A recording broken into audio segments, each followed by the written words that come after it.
Saya mau tanya, semua kementerian berani buka nggak lembaran APBN-nya? Atau semua kabupaten kota, gubernur, berani buka nggak APBN di website? Punya website semua toh? Semua punya. Lu kenapa nggak buka sampai lembar ketiga? Beli ini berapa duit? Kalau zaman gue gubernur, gue buka. Ya setelah gue ditutup kan.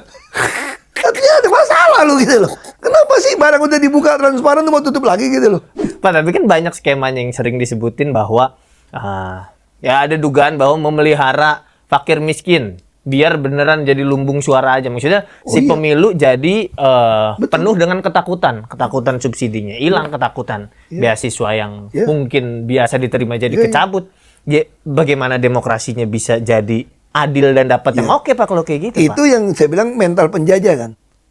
Kota, gubernur, berani buka nggak APBN di website? Punya website semua toh? Semua punya. Lu kenapa nggak buka sampai lembar ketiga? Beli ini berapa duit? Kalau zaman gue gubernur, gue buka. Ya setelah gue ditutup kan. Katanya ada masalah lu gitu loh. Kenapa sih barang udah dibuka transparan lu mau tutup lagi gitu loh? Pak, tapi kan berarti case-nya kompak Pak. Tadi Pak Ahok sendiri mention dari kementerian, lalu gubernur di mana, wali kota mana, kompak semuanya Itu Pak. bukan kompak. Karena semua ini saling menyerupai. Dia nggak tahu lagi mana yang benar. Dianggap kalau mau jadi pejabat ya harus begitu. Untuk mempertahankan kekuasaan. Makanya di situ kan fungsi mahasiswa, fungsi orang punya nurani untuk terus menyuarakan. Untuk menyuarakan sekarang nggak kayak dulu. Kalau dulu Pemda dikunci selesai. Lu ambil HP lu cuap-cuap ngomong udah jadi viral kok. Sekarang nggak bisa direm. Kecuali di negara Cina kali lu dikontrol lu kan nggak bisa direm kok. Lu bisa ngomong. Siapa tahu kita ada masanya ke situ nanti Pak. Ya coba aja kalau dia berani. Lain lagi ceritanya. Lain lagi ceritanya. Lagi Pak ya. Percaya nggak gampang. Ini Indonesia kok gitu luas. Oke. Belum lagi orang Indonesia di luar negeri. Iya. Oke semua. Wah, diaspora. Dan sekarang nggak bisa lagi kayak dulu. Kalau ada oknum pejabat berpikir mau lakukan cara lama, dia itu orang tuh nggak sadar. Sekarang semua orang punya HP. Semua orang bisa saling ngomong. Kau dulu bisa, karena nggak ada HP kan. Bisa tuh ya, Berita bisa diatur kan. Sekarang nggak bisa. Tapi kayak gini, Pak Ahok jelas punya posisi. Maksudnya bicara dari pengalaman. Lalu kayak gini direkam, lalu disebarkan. Oke lah, tersebar. Terus apa yang akan bisa mengubah itu jadi si transparansi makin kencang itu Pak? Ya minimal orang berani menyuarakan kebenaran. Dan orang tahu mana yang benar. Itu dulu. Karena sekarang kita nggak tahu nih. Ada oknum influencer dibayar. Iya. Untuk ngomongin sesuatu dibayar. Betul. Lu punya 200.000 pengikutnya bisa dapat duit lu. Untuk ngomong kementerian A, B seolah-olah itu hebat gitu loh. Tapi fungsi kita tuh sampaikan ini lo yang benar gitu loh. Ya dong? Ini yang benar tuh kayak gini. Kayak kan dulu kan orang ngomong soal undang-undang perampasan aset. Nah, gua keluar ngomong kan. Yang dibuktikan bukan itu bos. Pembuktian terbalik harta pejabat. Baru itu bisa gampang kontrolnya. Maaf Pak, tapi itu pembuktian terbalik udah ada sebenarnya. Udah ada di Pak SBY udah tanda tangan. Di Undang-Undang Nomor 7 tahun 2006. Lu cari aja undang-undang itu. Itu ada prinsip illicit enrichment. Itu sekarang udah 300-an negara tanda tangan di PBB. Gagah. Penyelenggaraan negara kalau tidak terbukti harta dari mana bisa sita buat negara. Lalu berani bikin dalam pasal yang jelas nggak? Atau dalam PP nggak? Kalau nggak jelas bikinnya Perpu. Aku bilang kalau presiden berani bikin Perpu ini, hey, saya mau tunjukkan pada kalian bahwa kami ini serius berantas korupsi. Gitu ya. Kami serius nih. Mulai hari ini saya akan tanda tangan Perpu. Kalian berhak periksa semua harta pejabat. Dan saya kasih pengampunan yang masih jadi pejabat. Lu kalau takut diperiksa, mundur. Yang mau jadi pejabat banyak bos. Oh iya. Lu kira-kira percaya nggak sama presiden kalau gitu? Percaya. Nah, sekarang dia harus lakukan. Ya Pak Presiden kalau dengar, kata Bentang Emon, percaya. Soalnya terakhir saya dengarnya, gitu kan? dengarnya Pak Presiden justru menghimbau yang masih korupsi udahlah jangan korupsi gitu. Aku nggak tahu. Oh himbau mah susah juga lah. Sama aja waktu gue muda, itu yang cewek gue naksir menghimbau gue jangan ke rumahnya. Gue culik dari belakang, bos. Himbau doang kok. Menghimbau doang.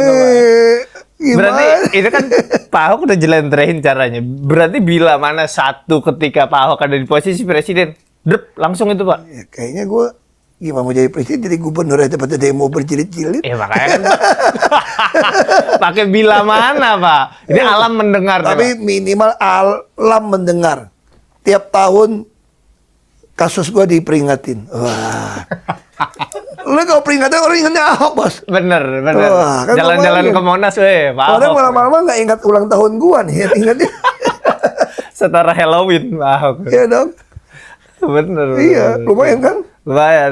Nanti mungkin lain kali, mungkin generasi berikutnya pas tanggal itu akan pakai topeng-topeng Ahok nih. Iya, Mas, saya sebenarnya agak-agak bingung juga kayak saya nggak tahu lah dalam pemerintahan tuh kayak gimana. Cuma mungkin agak ada miripnya di luar pemerintahan kayak ada peraturan. Saya mencoba ngikutin kayak misalnya saya bikin show.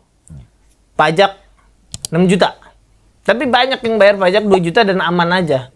Lalu ini saya ini berdiri buat apa 6 juta nih? Ngapain sih bayar 6 juta? Itu yang membuat banyak industri itu bangkrut. Saya udah omongin ini waktu saya dalam tahanan. Singapura bisa maju. Lee Kuan Yew pertama nggak bangun angkatan bersenjata. Dia malah datang ke Inggris kira-kira kalau nggak salah gitu ya. Gue masuk Commonwealth deh.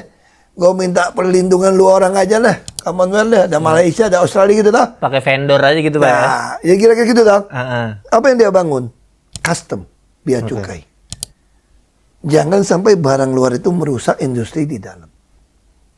Iya. Nah sekarang sama. Lu coba kau belanja barang. Dari Shenzhen bisa kirim tuh, belanja online. Iya. Makanya begitu kirim pakai kontainer, langsung bagi lagi Tanjung Priok. Lu kebayang nggak? Dia bayar pajak nggak? Nggak. Sementara pabrik-pabrik, belum lagi oknum LSM minta. Oknum aparat minta. Jadi Semua acara minta. Tiap bulan ada belum ya. lagi oknum RT/RW minta. Jadi kosnya tinggi nih. Iya. Ditambah lagi orang nyelundup tuh. Bayar per kontainer. Mungkin 15 juta atau berapa juta. Makanya semua produk yang kecil-kecil, gue udah bilang. Itu gue udah bilang dalam tahanan, itu udah 7 tahun, 8 tahun yang lalu loh. Pasti bangkrut. Terjadi itu industri kita pada tutup. Jadi lo mesti jaga itu. Ini ibarat tuh kalau Kementerian Keuangan ya. Dia ada 2 pintu nih. Kalau jaga air ya. Iya. Namanya pajak, itu sekat di dalam bak air. Oke. Kalau bea cukai, sekat luar bak air dengan air laut ini. Kira-kira gitu loh. Oke. Nah kalau lu disuruh pilih, lu mana lebih penting? Yang air laut dong. Kalau ini bocor-bocor kan masih di dalam. Iya. Kan? Nah itu yang membuat orang nggak mau bangun industri. Gue gimana bisa bersaing sama yang nyelundup?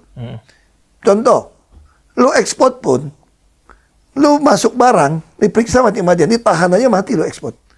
Sementara orang yang nyelundup, pakai forwarder atau pakai jasa apa, langsung keluar itu barang. Iya. Pabrik lu bisa bangkrut. BUMN aja masih pakai jasa gituan tuh keluarin barang. Kenapa bea cukai? Saya dulu bilang, saya mau jadi dirjen bea cukai. Kalau mau kasih saya kerjaan. Untuk apa? Saya akan bikin gini. Lu punya pabrik ya? Ekspor ya? Gue akan bilang begini. Gue nggak akan periksa lu. Oke. Gue nggak akan periksa lu. Oke. Lu lapor sendiri. Lu barang ekspor kan? Keluar sana. Tapi tanda tangan satu pernyataan. Bahwa Kalau lu ternyata nipu pajak gue nih untuk impor gitu. Gue sita semua barang lu dan gue tuduh lu nipu gue. Pasar penipuan nih. Kalau produsen yang asli dikasih karpet merah, nggak mungkin dia mau dia ekspor lagi kok. Yang jadi kesel kan gini, gue bayar dia kagak bayar. Iya. Gue gimana mau bersaing sama dia? Iya. Lu kok sama-sama bayar? Gue gak takut, kok pedagang kok. Gue industrialis kok. Kenapa gue takut sama lu? Yang gue takut kan yang kena pejabat. Benar. Sama kayak kita ngomong impor bahan makanan. Itu bicara badan pangan. Kenapa pangan di Indonesia gitu mahal? Padahal kacang kedelai, daging di Amerika di mana-mana murah. Apa ini lu mau beli jeroan di luar nggak ada yang mau Nggak beli? ada harganya sih. Murah tuh. Kenapa kita nggak bisa masuk? Pakai kuota. Iya. Alasan lindungi peternak. Itu. Peternak kita ada berapa banyak sih? Nah, terus gue bilang, gue usul. Aku sih bukan tukang kritik, nggak ada usulan ya. Gue ada usulan dan lu boleh nantang pemikiran gue kalau gue salah. Oke. Gue bilang, kalau gue jadi kepala badan pangan kasih kuasa impor, semua orang boleh impor apapun makanan tanpa ada kuota. Semua orang. Siapapun boleh, asal lu punya gudang. Oke. Lu punya gudang nih, Iya. lu mau kirim jagung apa boleh bebas. Tapi setiap barang yang lu impor, 20% punya pemerintah. Oke. Udah, lu 5-6 orang mau 100 orang. Lu kalau nggak punya gudang, lu nggak profesional, lu mau bersaing nggak sama orang?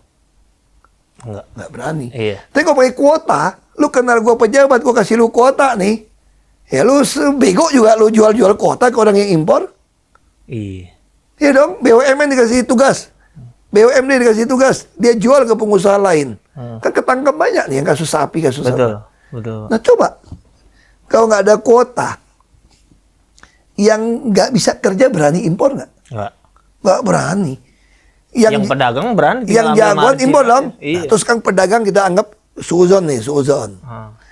Semua pedagang kompak nih, kita kerjain pemerintah.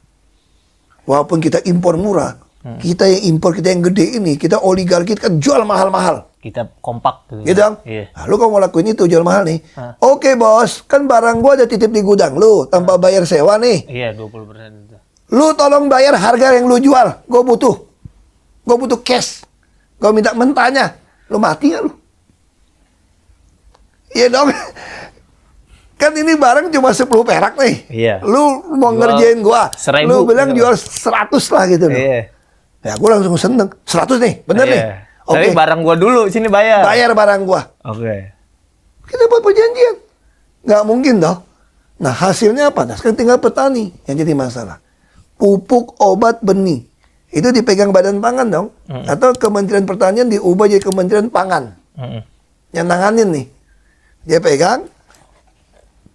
Petani. Nggak usah kasih pupuk. Terlambat pupuk. Ada oknum bisa jual pupuk kok. Iya. Nggak ada barang subsidi. Lu beli aja di luar. Kalau lu beli di luar, swasta bisa masuk loh. Iya, harganya sesuai swasta ya, dong, Pak. nggak apa-apa. Jangan-jangan pupuk swasta lebih bagus dari pupuk pemerintah. Setuju. Kadang-kadang. Iya.